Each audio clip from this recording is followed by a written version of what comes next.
Good morning, metalheads of the internet, and welcome to a brand new episode of the Metal Meltdown. Guess what? Matty Matheson made a punk album. Oh my god! Really? Wow!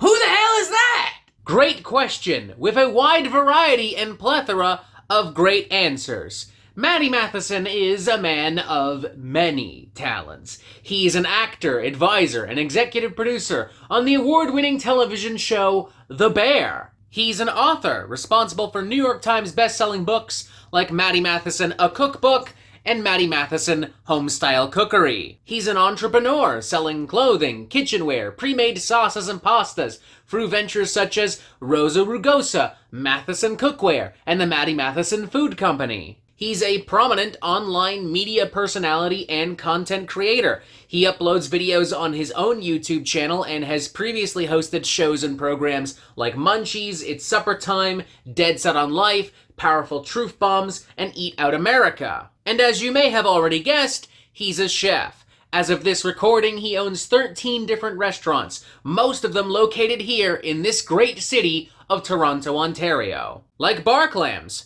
offering classic East Coast Canadian comfort food with an elevated modern twist. Or Prime Seafood Palace, a fine dining farm-to-table seafood and steakhouse restaurant frequently recognized and rewarded by the Michelin Guide. And finally, Matty's Patties, a simple burger joint, sure, but an iconic one as well, offering one of the best burgers in Toronto. Well, arguably, at least. In my opinion, the best burger in Toronto is, in fact, from Holy Chuck. But that's not what we're talking about right now. That doesn't matter. Long story short, Matty Matheson's got a fat resume, and it's about to get fatter because he's adding punk rock musician to it, as he is now the lead singer of this punk rock supergroup of sorts, Pigpen, which also features members of Daniel Romano's live band, including Daniel Romano himself, and also Wade McNeil of Alexis on Fire fame. Now, I've always really liked and admired Matty Matheson. I really love his style,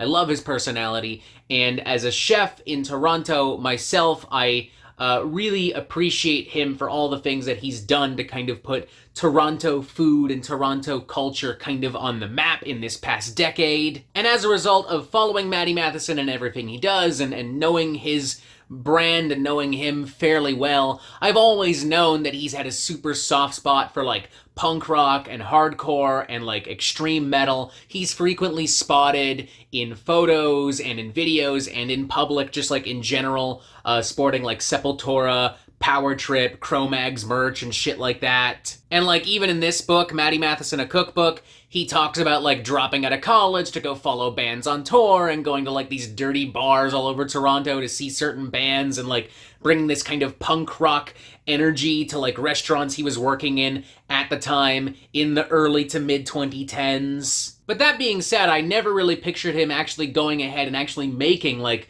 a rock, punk, metal, hardcore kind of album. And I'm not gonna lie, there was a part of me that was initially worried, you know, Matty's kind of a celebrity now. He might be a little bit out of touch with kind of the feel and vibe of punk rock at this moment. Like, I'm not trying to be a dick or anything, just think about it objectively for a minute. Like, a celebrity chef making a hardcore album just sounds a little ridiculous. If Gordon Ramsay came out tomorrow, or if Jamie Oliver or Wolfgang Puck came out tomorrow with a crossover thrash record or a power violence record, we'd all laugh it off. We'd have ourselves a giggle for sure. But I am very happy to report that Pigpen's debut album, Mental Madness, is as legitimate as it gets. It's real, it's dirty, it's gritty, it's honest, it's full-blown, dark, chaotic, raw, hardcore, punk, noisy, metal madness all the way through. This album very proudly wears its heart on its sleeve, a lot of influence here from Poison Idea, Negative Approach, very early Black Flag. In some of the more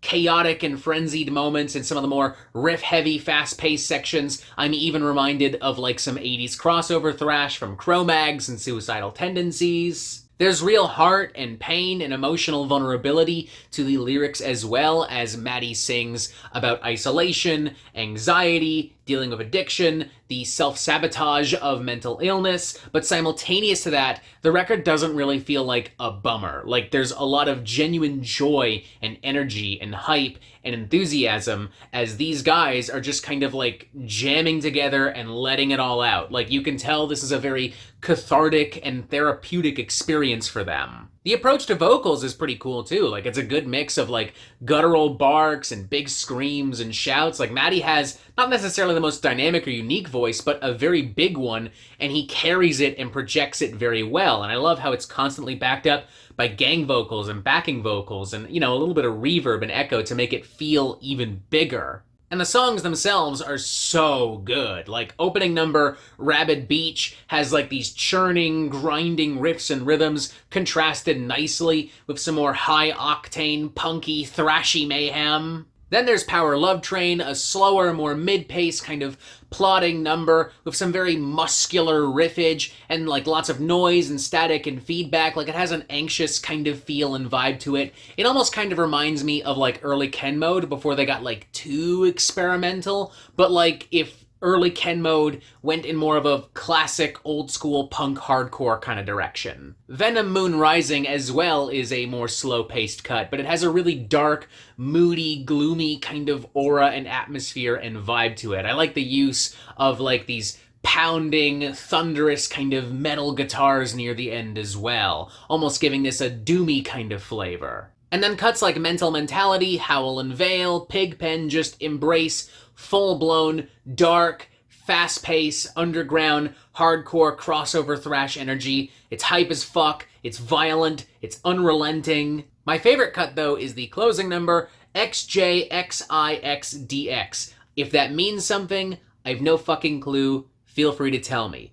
This is a very dark, slow-paced, moody cut. It almost borders on like some 80s death metal with some of the darker tones and riffage here. There's also like layers upon layers of screaming vocals and gang vocals and shouting, barking vocals. It constantly ramps up in intensity and mood and energy and atmosphere. There's a use of chimes all throughout as well that just gives it an uneasy, eerie kind of effect. Clocking in at nearly 6 minutes and 20 seconds, it's an ambitious close to a punk hardcore record, but an effective one nevertheless. The editing and production here is fantastic as well. I mean, everything and everyone sounds amazing. Drums, bass, guitars, crunchy, crusty, visible, powerful, potent. Nothing is buried, everyone gets a few moments to shine, and it just feels like it's so natural, it's so organic, everything came so effortlessly to the band, you know? Like, they just have this amazing chemistry, and they just knocked it out of the fucking park. They're just built different. And it feels that way because it kinda is that way. This album was written and recorded in, from what I understand,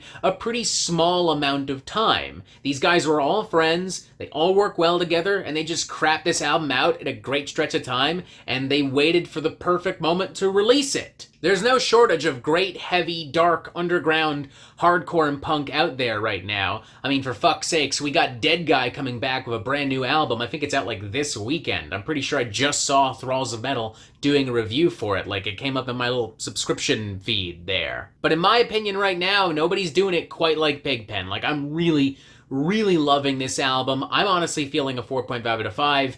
One of the best punk hardcore albums I've had in a while, and I would highly recommend you check it out. I apologize to Matty Matheson for thinking for even a moment that he did not have this in him. I was wrong. I fucked up. You're built different. I simply failed to recognize and remember that in the moment. And I think that'll do it for me. I don't really have anything else to say. 4.5 out of 5. It's an incredible record. Check it out. And that is it for the Metal Meltdown. Wow! Voila! Anna, are you going to check out the Matty Matheson punk hardcore album? Yeah. You sure as shit better. Hell yeah. Hell yeah. Hell yeah. Hell yeah. Hell yeah. Hell yeah. Hell yeah. As always, I'm not an expert, nor do I claim to be, contrary to popular belief. So what do you think? Do you like this record? Do you not like this record? And what do you want to hear from me next? Press subscribe right here. Join us on Discord. Look, even more videos right here. Happy Pride weekend to all my Toronto homies, all my LGBTQ plus friends, and all my LGBTQ plus allies and such. Have a fantastic fucking day. I love you. Cheers. Hell yeah. Hell yeah. Hell yeah. Hell yeah.